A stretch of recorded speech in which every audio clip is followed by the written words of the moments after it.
Do you enjoy tinnitus? I do. Listening to music? Overrated. Phone calls? Unnecessary. Heeding warnings from qualified professionals? Huh! What are you? A child? I have evolved beyond my ears, and with just a few short sessions of Chronicles of Mystara's endless screaming and shouting, you can too.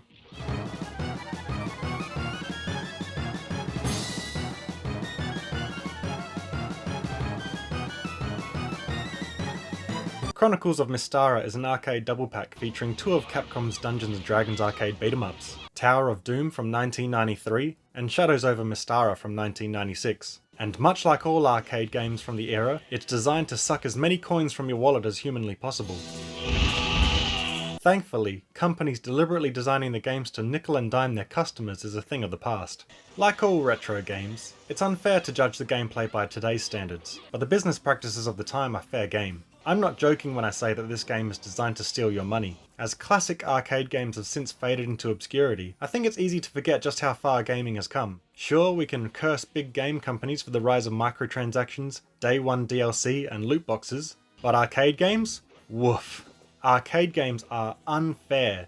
These two Dungeons & Dragons games are designed in such a ridiculous and money-grubbing way. I'm talking non-telegraphed enemy attacks, trapped treasure chests, getting hit the nanosecond a battle begins, instant death spells, and my personal favourite, an almost unbeatable boss, all in service of making you spend more money. I'll give the unbeatable boss a pass though, it's pretty funny, they give you so many chances to back out of it.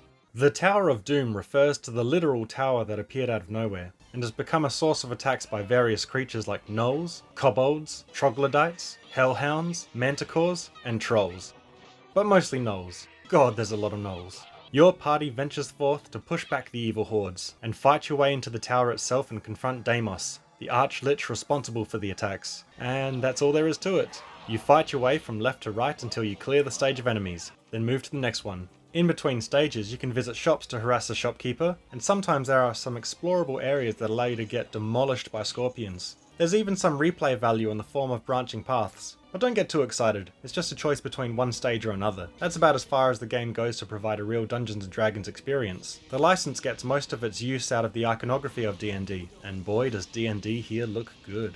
The pixel art in Tower of Doom is really good for its time, and gets even better in Shadows over Mystara. Forget about the cutscenes. These people are cooked. They are fried. They are roasted. The character sprites during gameplay though, they are colourful, expressive, and full of lots of little details. The fighter's hair flowing behind him as he runs, the gnoll's tongue hanging from its mouth when dazed, your heroes getting melted as they burn to death. It's pretty damn good. Assuming you turn off the filters in the settings. By default, the graphics are set to smooth, and something about it feels kinda gross. Maybe it's trying to emulate how people remember it on CRT monitors, but the execution is a little off. On top of that, you can add scan lines and change viewpoints from stretched all the way out to fit the screen, to here I am watching somebody else play it over their shoulder, to whatever the hell this is. There are 4 excessively muscular characters to play as in Tower of Doom, with an extra 2 being added in Shadows over Mystara, each one louder than the last. First, there is the fighter, and he says towering over the rest of the team, the fighter is the all-rounder. He can give it, he can take it, and subsists on a diet of pure adrenaline, washed down with the blood of his enemies. If it moves, the fighter will keep hitting it until it doesn't, and that's all there really is to him. Next, the elf.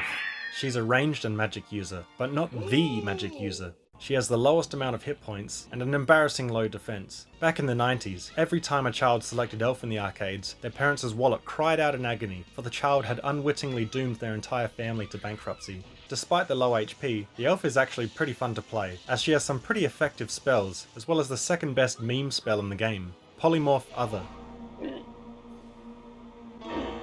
Then we have the a noble short king. He hits the hardest, and his diminutive stature allows arrows to pass by overhead. But much like the fighter, he is mostly limited to non-magical items, so you'll be tossing hammers, knives, and burning bottles of oil at your enemies. If you're not fond of magic, then the dwarf is the best choice for you. Then finally, we have the cleric. Choose him and your financial future is secure. The cleric is the only character in the game who can heal themselves. He's able to one-shot ghouls and skeletons, assuming they leave you alone for the 2 whole minutes it takes to charge up the spell, because it's the only spell in the game that doesn't pause everything to cast. The cleric also has the best meme spell in the game, Sticks to Snakes. Watch those little fellas go.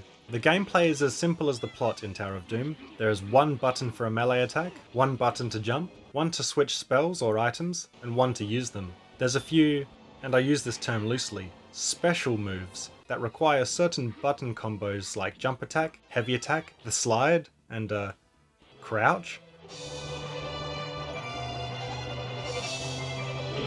But it's very basic overall. It's also very clunky. Attack and pick up item are mapped to the same button, and that can be a real problem sometimes. As you fight your way through the hordes of enemies, you'll find that some classes and weapons can either be really useful or absolutely worthless. God forbid you face the Beholder as a magic user.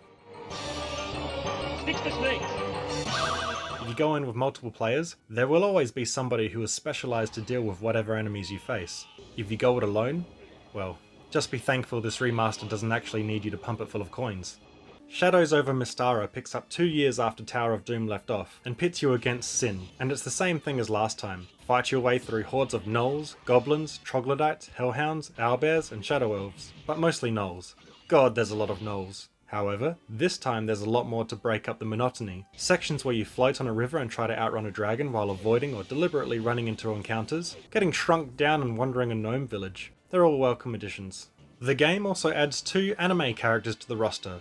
The Thief, custom built for every horny arcade player's needs. She's like a weaker but much more agile fighter with an extensive moves list to master. She's able to double jump, backflip, pickpocket, and obliterate enemies with an unlimited supply of firebombs. And then there's the magic user. Ignoring the weird non-D&D name, he's probably the most D&D character there is. The fantasy of every kid in the 90s. His frail, asthmatic body belies a being of great power. The magic user is the Shadow the Hedgehog of D&D, therefore making him objectively the coolest character in the roster. There's only one problem with the magic user. If you're using him, nobody else gets to play. Because while you're unloading your 19 spells on the boss, time is practically frozen for every other player. And all they get to do is watch helplessly while you shower your enemies in white phosphorus.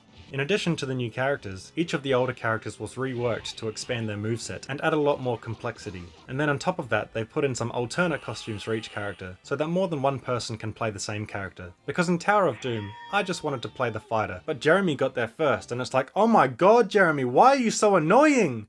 But now, fights like that won't happen. Because Jeremy knows I've been taking karate lessons, and if he even thinks he can get away with that bull, the Chronicles of Mystara is as basic as D&D comes. In fact, I'd say that these are baby's first D&D campaigns. Both games boil down to, an attack on the village causes a group of adventurers to fight their way to the evil baddie hiding in their fortress. Isn't that the quintessential D&D campaign? The characters? Basic. The locations? Basic. But that doesn't mean they can't be enjoyable. So which one is better? Well, I think the answer is obvious. Apart from the needlessly complex inventory system, Shadows of Mystara improves on pretty much everything from Tower of Doom. The gameplay is more responsive, there are new enemy types, more player characters, and more items to use. Even just the ability to select a different character after death, and not being tied to the same character all campaign, is such a simple but noteworthy change in itself. But the best part is, the pack has both. You don't even need to choose. Play Tower of Doom first, then Shadows over Mystara. Your experience just gets progressively better. I believe Tower of Doom was the first one I played. My cousins had the actual arcade cabinet in their garage for some reason. We would spend ages just putting coins in, opening the cabinet door, taking the coins out and putting them back in again, just to have enough credits to finish the first few stages. What I'm trying to say is, don't listen to anything I have to say.